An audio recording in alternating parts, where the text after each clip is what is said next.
அது சரியா 20/10/1991 சென்னையில உள்ள ஹாஸ்பிட்டல் முன்னாடி ஆயிரக்கணக்கான மக்கள் ஒருத்தரை பார்க்கணும் அப்படின்னு சொல்லிட்டு கூட்டம் கூட்டமா கூடி நிற்கிறாங்க. இப்போ நீங்க நினைக்கலாம் அது ஒரு ஆக்டரா இருக்கும், இல்ல ஆக்ட்ரஸா இருக்கும், இல்ல ஒரு மிகப்பெரிய கட்சிக்கு தலைவரா இருக்கும் அப்படின்னு நினைக்கலாம். பட் அதுதான் இல்ல. அங்க இருந்தது ஒரு சீரியல் கில்லர். அவன் தான் ஆட்டோ சங்கர். இவனை பாக்குறதுக்கு எதுக்கு இவ்வளவு கூட்டம் கூடணும் அப்படின்னு நீங்க நினைக்கலாம். ஏன்னா இவன் பண்ண சம்பவம்லாம் அந்த மாதிரி நம்ம நினைச்சு கூட பார்க்க முடியாத அளவுக்கு சம்பவங்கள் அவ்வளவு மோசமா பண்ணியிருப்பான். அது மட்டும் இல்லாம பல முன்னணி நடிகைகள்லாம் இவனுக்கு கீழே தான் ஒர்க் பண்ணியிருக்காங்க. ஏன் பல படத்துக்கு கால் சீட் கொடுக்கணும்னா கூட இவன் தான் கொடுப்பானா. அது மட்டுமா இவனுக்கு கிளைண்டா அரசியல்வாதிகள், பல தொழிலதிபர்கள், பல பிரபலமானவங்க எல்லாருமே இவனுக்கு கிளைண்டா இருந்து வந்திருக்காங்க. இன்னைக்கு நம்ம இவனை பத்தி தான் ஃபுல்லா பார்க்க போறோம். எப்படி ஆட்டோ ஓட்டிட்டு இவ்வளோ பெரிய ஆளா மாறினா அப்படிங்கிறத பத்தி தான் இன்னைக்கு ஃபுல் ஸ்டோரியா பார்க்க போறோம். உங்களுக்கு கிரைம் ஸ்டோரிஸ் பிடிக்கும் அப்படின்னா நம்ம சேனலை சப்ஸ்கிரைப் பண்ணி வச்சுக்கோங்க. நாங்க தொடர்ந்து வீடியோ போடுவோம். இந்த வீடியோவை லைக் பண்ணுங்க. வாங்க பார்க்கலாம்.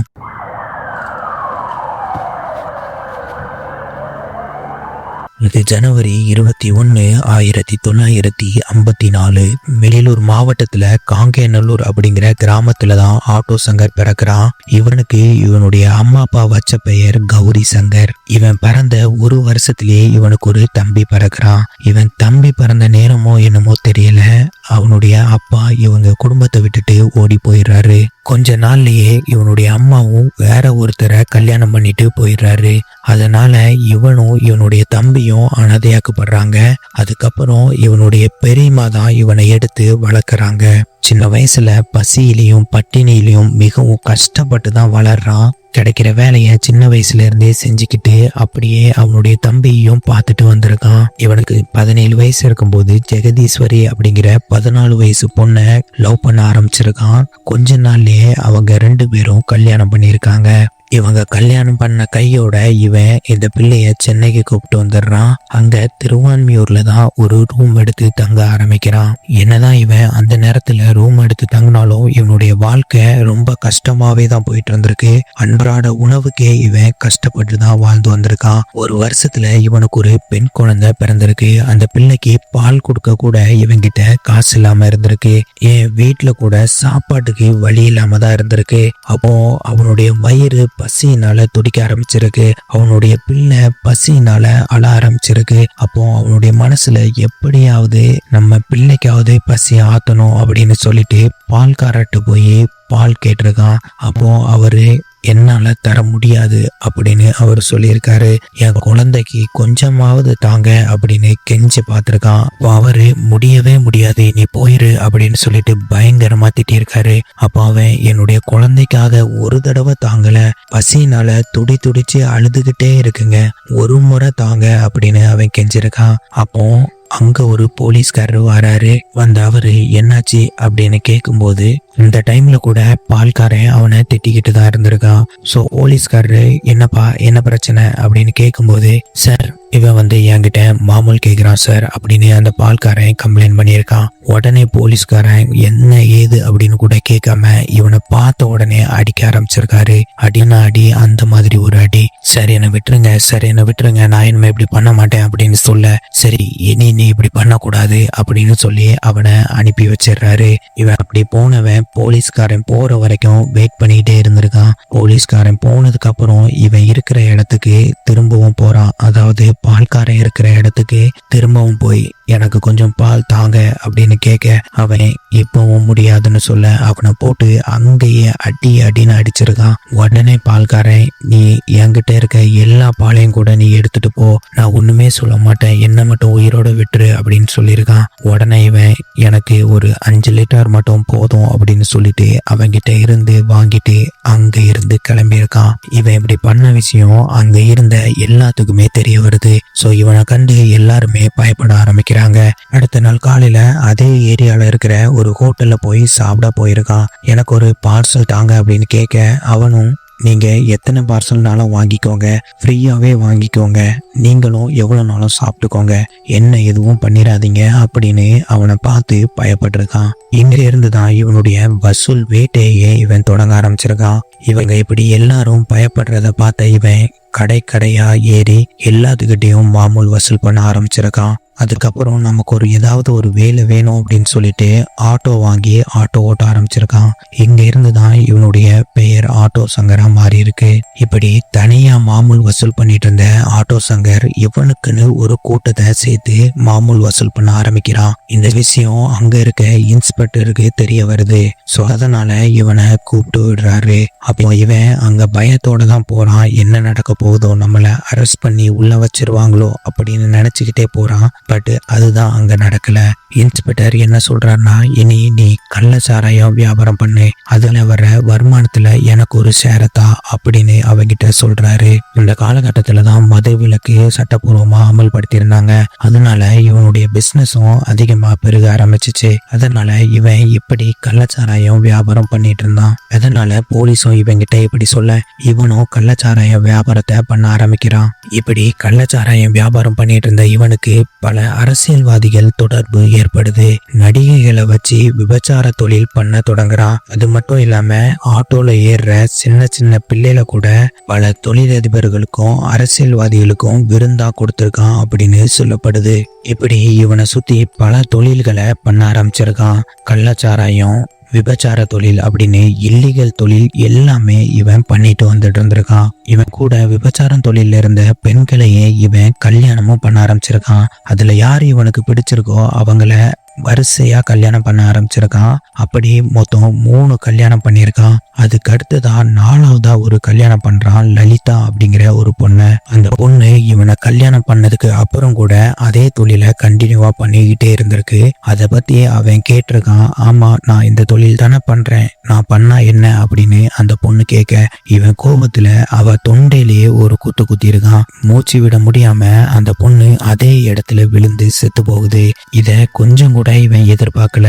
இவன் சும்மா அடிக்கணும் அப்படின்னு அடிச்சதுனால அந்த பொண்ணு இறந்து போயிடுறான். இதுதான் இவனுடைய முதல் கொலை. சரி, நம்ம எப்படியோ தெரியாம பண்ணிட்டோம், கண்டிப்பா நம்ம வெளியே மாட்டிடவே கூடாது அப்படின்னு அவன் ஒரு பிளான் போட ஆரம்பிக்கிறான். வீட்டு கதவை மூடிட்டு வீட்டு உள்ளேயே தோண்ட ஆரம்பிக்கிறான். நைட்டு ஃபுல்லா தோண்டின அவன் அந்த பிணத்தை அந்த குழிக்குள்ள போட்டு முக்கிட்டு அதுக்கு மேல சிமெண்ட்டை வச்சு பூசி விட்டுடுறான். கொஞ்ச நாள் கதவை பூட்டி வச்சுட்டு அதுக்கப்புறம் வேற ஒருத்தருக்கு வாடகைக்கு அந்த வீட்டை கொடுத்துட்டு அவன் வேற ஒரு வீட்டுக்கு குடி போயிடுறான். இவனுடைய நெருங்கிய கூட்டாளியா சுடலை, பாபு அப்படின்னு 2 பேர் இருந்து வந்திருக்காங்க. இதுல சுடலை அப்படிங்கிறவன் இவனுக்கு தெரியாமையே தனியா வியாபாரம் பண்ண ஆரம்பிச்சிருக்கான். இதுல கோபமான சங்கர் இவனை தனியா சாராய குடோனுக்கு குடிக்கிறதுக்காக கூப்பிட்டுருக்கான். இவங்க 2 பேரும் குடிக்க ஆரம்பிச்சிருக்காங்க. இதுல சங்கர் குடிக்கிற மாதிரி ஆக்டிங் மட்டும் பண்ணிட்டு இருந்திருக்கான். ஏன்னா இவனை கொல்லணும் அப்படின்னு சொல்லிட்டு இவன் முதல்லயே பிளான் பண்ணியிருக்கான். இவனை மட்டும் நல்லா குடிக்க விட்டு சுடலை நல்லா போதையானதுக்கு அப்புறமா அவன் மேல மண்ணெண்ணெயை ஊத்தி கொளுத்தி விட்டுருக்கான். அந்த அளவுக்கு கொடூரமா அங்க அவனை கொலை பண்ணிட்டு அவனுடைய சாம்பலை எடுத்து பக்கத்திலேயே இருக்கிற கடற்கரையில கொண்டு போய் கரைச்சிருக்கான்.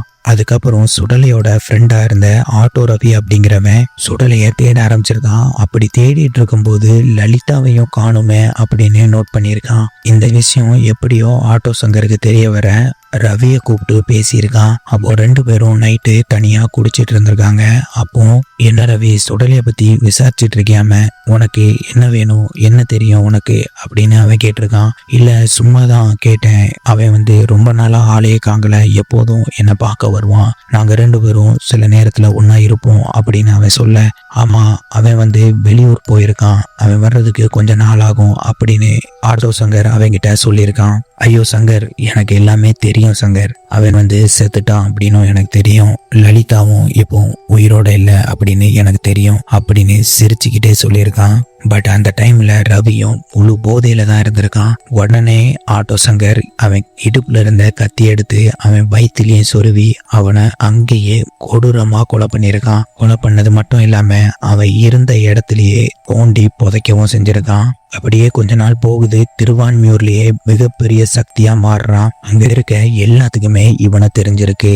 அவ்வளோ பெரிய ஆளா மாறி நிற்கிறான் ஆட்டோ சங்கர். அது மட்டும் இல்லாம இவனுடைய கனவா இருந்ததே அரசியல்வாதி ஆகணும் அப்படிங்கிறது தான். அதனால அரசியலுக்கு தேவையான எல்லா சப்போர்ட்டும் இவன் மறைமுகமா பண்ணிட்டு இருந்ததா சொல்லப்படுது. கட்சிக்கு தேவையான ஃபண்ட் எல்லாமே இவங்கிட்ட இருந்து போனதா சொல்லப்படுது. ஸோ அதனால சங்கர் இவனுக்கு கீழே இருக்கிற பாபு கிட்ட எல்லா பொறுப்பையும் ஒப்படைச்சிட்டு இவன் ஒரு நல்லவன் மாதிரி சுத்த ஆரம்பிக்கிறான். பாபு கையில எல்லா பிசினஸ் வந்ததுக்கு அப்புறம் திரும்ப ஒரு பிரச்சனை ஆரம்பிக்குது. சம்பத், மோகன், கோவிந்தராஜ் இந்த 3 பேரும் இந்த பாபு கிட்ட பிரச்சனை பண்ணிக்கிட்டே இருந்திருக்காங்க. சாராய கடையில சாராயத்தை வந்து குடிச்சிட்டு பணம் கொடுக்காம போய்கிட்டே இருந்திருக்காங்க. பட் இந்த விஷயம் சங்கருக்கு தெரிய வருது. ஃபர்ஸ்ட் சரி இருக்கட்டும் போயிட்டு போட்டு அப்படின்னு அவன் விட்டுருக்கான். பட் கொஞ்ச நாள் கழிச்சு நீங்க எங்க சாராய கடை போடணும் அப்படின்னா எங்களுக்கு நீங்க பணம் தரணும் அப்படின்னு பாபு கிட்ட இந்த 3 பேரும் மிரட்ட ஆரம்பிச்சிருக்காங்க.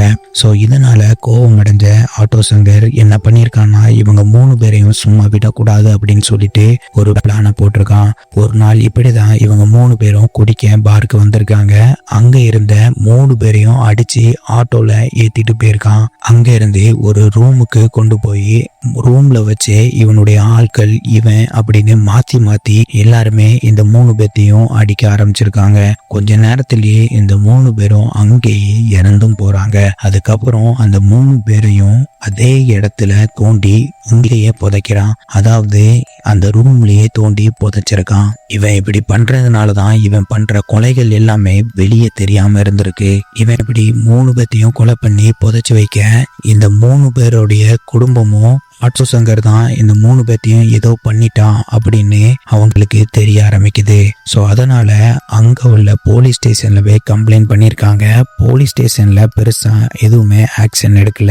அப்படி இவங்க எதுவுமே பண்ண மாட்டாங்க அப்படின்னு தெரிஞ்சுக்கிட்டவங்க மீடியாவில் போய் எல்லாத்தையும் பேச ஆரம்பிச்சிருக்காங்க. இப்படி பேசும்போது இந்த விஷயம் பெரிய விஷயம் ஆகுது. ஆட்டோ சங்கர் மேல எல்லாருடைய பார்வையும் பட ஆரம்பிக்குது.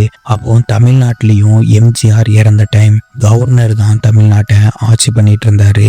ஸோ கவர்னர் கிட்டையும் இந்த 3 பேருடைய குடும்பமும் போய் கம்ப்ளைண்ட் கொடுக்கறாங்க. அப்போ ஆட்டோ சங்கரை விசாரிக்க சொல்லி ஒரு தனிப்படை அமைச்சு உத்தரவு போடுறாரு கவர்னர் அவர்கள். ஸோ ஆட்டோ சங்கரை 27/6/1998 கைது பண்றாங்க. கைது பண்ணி விசாரிக்கும் போதே அவன் சொல்லிடுறான், நான் தான் அவங்கள கொலை பண்ணேன், இந்த இடத்துல புதைச்சு வச்சிருக்கேன் அப்படின்னு எல்லா உண்மையும் அவன் சொல்லிடுறான். இவன் இவ்வளவு தைரியமா சொல்றதுக்கு காரணம் இவனுக்கு பின்னாடி இருந்த அரசியல்வாதிகள் தான் அப்படின்னு சொல்லப்படுது. இவன் நினைச்சா இவங்க எல்லாரும் நம்மளை காப்பாத்திடுவாங்க அப்படின்னு இவன் நினைச்சிட்டு இருந்தான். பட் அதுதான் இல்லை. இவங்க எல்லாருமே இவனை எப்படியாவது தீர்த்து கட்டணும் அப்படின்னு பிளான் போட ஆரம்பிச்சாங்க. ஏன்னா இவன் இருந்தான் அப்படின்னா, அதாவது இவன் வாயை திறந்தான் அப்படின்னா நம்ம பேர்கள் எல்லாமே அடிபடும் அப்படின்னு சொல்லிட்டு இவனை முடிக்கிறதுக்காகவே திட்டத்தை தீட்டிட்டு இருந்தாங்க. பட் ஆட்டோ சங்கர் இவனுடைய கூட்டாளிகள் எல்லாத்தையும் வச்சுட்டு இவன் கையில இருக்கிற பணத்தை வச்சுட்டு எப்படியாவது ஜெயில இருந்து தப்பிக்கணும் அப்படின்னு ஒரு பிளானை போடுறான். அப்படி பிளான் போட்டவன் 28/1990 தப்பிக்கவும் செய்யறான் அவனுடைய கூட்டாளிகளோட சேர்ந்து. நீங்க கேட்கலாம், இவன் எப்படி இவ்வளவு ஈஸியா தப்பிச்சான் அப்படின்னு. இவன் தப்பிக்கிறதுக்கு முன்னாடி 3 மாசம் முன்னாடியே பிளானை போட ஆரம்பிச்சிருக்கான். எப்போ எந்த நேரத்துல இங்க காவலாளிகள் வருவாங்க போவாங்க அப்படிங்கிற எல்லா விஷயத்தையும் இவன் நோட் பண்ணி வச்சிருக்கான். அது மட்டும் இல்லாம இவன் இருந்த செல்லோட சாவியை வாங்கி ஒரு சோப்புல அச்செடுத்து வெளியே கொடுத்து விட்டுருக்கான். வெளியே இருந்து இவனுக்கு சாவியை செஞ்சு இவனுக்கு அனுப்பி விட்டுருக்காங்க. அதுக்கப்புறம் இவன் சாவி வாங்கின இவன் கரெக்டான நாளுக்காக வெயிட் பண்ணிட்டே இருந்திருக்கான். இவன் தப்பிச்ச அன்னைக்கு தான் 5000 பேரை ஜெயில இருந்து விடுதலை பண்ணியிருக்காங்க. அதாவது போராட்டத்துல ஈடுபட்ட பல பேரை அன்னைக்கு அந்த ஜெயில அடைச்சி வச்சிருக்காங்க. ஸோ அன்னைக்கு அவங்க எல்லாத்தையும் விடுதலை பண்றதுனால போலீஸ்காரங்க எல்லாருமே அங்க கவனத்தை செலுத்திட்டு இருந்தாங்க. இதுதான்டா நமக்கு சரியான டைம் அப்படின்னு இவன் அன்னைக்கு 10 மணி அளவுல லைட்டை ஆஃப்னு சொல்லியிருக்கான். வெளியே இருந்து 2 பேர் இவனுக்கு ஹெல்ப் பண்ணியிருக்காங்க. இவன் இருந்த செல்லுக்கு நேரா ஒரு மரம் வந்து ஜெயிலுக்கு வெளியே நின்றுருக்கு. அந்த மரத்து வழியா தான் 2 பேரும் மேல ஏறி கயிறை தூக்கி உள்ள போட்டிருக்காங்க. கயிறை போட்டதுக்கு அப்புறமா அங்க மதில் மேல இருந்த லைட்டை ஆஃப்னு சொல்லியிருக்கான். அதாவது உள்ளுக்குள்ளேயே இவன் ஆளை செட் பண்ணியிருக்கான். அந்த லைட்டு ஆஃப் ஆனதும் வேகமா கதவை திறந்துட்டு மேலே ஏறி தப்பிச்சு இவனும் இவனுடைய கூட்டாளிகளும் தப்பிச்சு போயிருக்காங்க. இப்படிதான் இவன் ஜெயில இருந்து தப்பிச்சு போயிருக்கான். அதுக்கப்புறம் இந்த செய்தி காட்டுத்தீ மாதிரி தமிழ்நாடு முழுவதும் பரவ ஆரம்பிக்குது. உடனே ஒரு தனிப்படை அமைச்சு இவனை தேட ஆரம்பிக்கிறாங்க. இவன் தப்பிச்சு கரெக்டா 1 மாசத்திலேயே இவனை திரும்பவும் அரெஸ்ட் பண்றாங்க. அரெஸ்ட் பண்ணதுக்கு அப்புறமா இவன் கூட இருந்த கூட்டாளி பாபுங்கிறவன் இவனுக்கு எதிரா அப்ரூவரா மாறுறான். அதனால இவனுக்கு தப்பிக்க ஒரு வாய்ப்பே இல்லாம போயிட்டு கோர்ட்ல மே 31, 1991 ஆட்டோ சங்கருக்கு தூக்கு தண்டனை கொடுக்கறாங்க. இவன் கூட இருந்த 2 கூட்டாளிகளுக்கும் கொடுத்திருக்காங்க. எடிசன், ஜிவாஜி அப்படிங்கிற 2 பேருக்கும் தூக்கு தண்டனை கொடுத்திருக்காங்க. அதுக்கப்புறமா ஏப்ரல் 27, 1995 அன்னைக்கு தான் இவனுக்கு தூக்கு தண்டனையை நிறைவேற்றிருக்காங்க. அன்னைக்கு காலையில 4 மணி அளவுல இவனை போய் குளிக்க சொல்லியிருக்காங்க. அதுக்கப்புறம் இவனுடைய உடலை பரிசோதனை பண்ணியிருக்காங்க. அப்ப கூட அவன் நினைச்சிட்டு இருந்தான், இந்த டைம்ல கூட நம்மளை யாராவது காப்பாத்திடுவாங்க அப்படின்னு தான் அவன் நினைச்சிட்டு இருந்தான். பட் அங்க நடந்ததே வேற.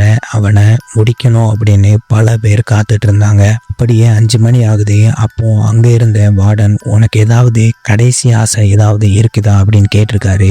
அது வரைக்கும் இவன் இல்ல அப்படின்னு சொல்லிட்டு இருந்தாவன், எனக்கு ஏதாவது கூல் ட்ரிங்க்ஸ் தருவீங்களா குடிக்கிறதுக்கு அப்படின்னு அந்த டைம்ல கரெக்டா 5 மணிக்கு கேட்டிருக்கான். அப்போ வேகமா வெளியே போய் ஒரு கூல் ட்ரிங்க்ஸ் ஒன்று அவனுக்கு வாங்கிட்டு வந்திருக்காங்க.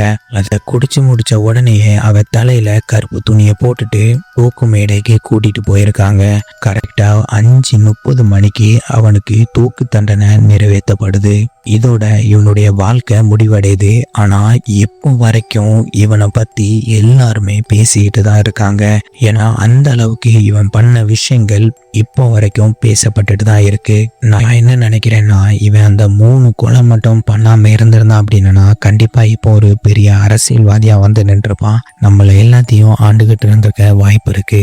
ஆட்டோ சங்கர் இறந்ததுக்கு அப்புறம் இவனுக்கு பின்னாடி யாரெல்லாம் இருந்தா அப்படிங்கிற எல்லா தகவல்களும், அதாவது அரசியல்வாதிகள், பெரிய தொழிலதிபர்கள், பெரிய அதிகாரிகள் எல்லாமே இவன் கூடயே மறைந்து விட்டனர். அதுக்கப்புறம் மீடியாக்களும் இவனுக்கு பின்னாடி யாரெல்லாம் இருந்தா அப்படிங்கிறத பத்தி பேசவே இல்லை, எதுவுமே பண்ணல. ஆனா அரசியல்ல ஒருத்தர் நல்லது பண்ணணும் அப்படின்னு வந்தாரு. அவரை ரொம்ப மோசமான நிலைக்கு தள்ளினதே இந்த மீடியா தான். சும்மா மீன்ஸை போட்டு அவரை மொத்தமா காலி பண்ணிட்டாங்க.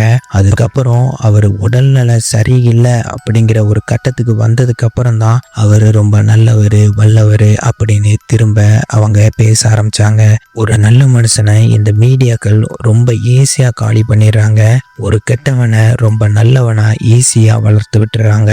அப்படிப்பட்ட உலகத்துல தான் நம்ம இருந்துட்டு இருக்கோம். சரி மக்களே, நீங்க என்ன நினைக்கிறீங்க? இந்த ஆட்டோ சங்கரை பத்தி உங்களுடைய கருத்துக்களை சொல்லுங்க. உங்களுக்கு கிரைம் ஸ்டோரிஸ் பிடிக்கும் அப்படின்னா நம்ம சேனலை சப்ஸ்கிரைப் பண்ணி வச்சுக்கோங்க. நாங்கள் தொடர்ந்து கிரைம் ஸ்டோரிஸ் போடுவோம். நன்றி, வணக்கம்.